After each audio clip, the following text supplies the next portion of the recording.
با سلام خدمت همه دوستان و هموطنان عزیز. این کلیپ رو گرفتم واسه روشنگری راجع به دستگاهی که من از شخصی به اسم استاد کاشف که داخل این اینستاگرام هم پیج دارن، هم خودشون رو به عنوان کارشناس معرفی میکنن.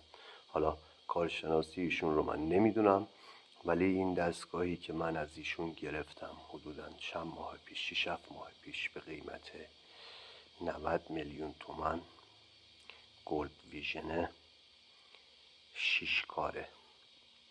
خواستم بگم که باقی دوستان، باقی هموطنان گول این شخص و این دستگاه رو نخورن. این دستگاه از نظر قیمت گذاری بیشتر از 15 میلیون نمیارزه و از نظر کارایی هیچ کارایی نداره. 6 کاره هم نیست. تمام اینها تبلیغات هست. به فیلم های تستش توجه نکنید. تمام تست هاش با آهنربا هست. عرضم حضور شما که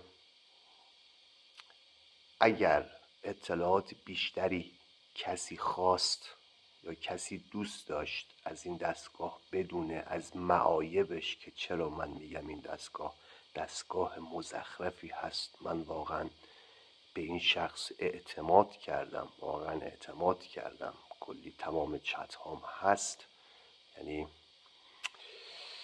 1% از اون حرفایی که زد صحت نداشت. واقعا این دستگاه هیچ کارایی نداره و با تلاشی که من تو این 6-7 ماه کردم، با کلی تجربه کسب کردن و هم تجربه‌ای که از قبل تا حدودی داشتم، واقعا دارم میگم که این دستگاه رو نخرید دوستان، هموطنان. پولتون رو تو سطل زباله بیاندازید، ولی به این شخص دغل‌کار دروغگو ندید. اگر کسی اطلاعات بیشتری خواست برام کامنت بذاره تا معایب دستگاه رو بگم، اطلاعات سیستم رو بگم این دستگاه چی هست، این اصلا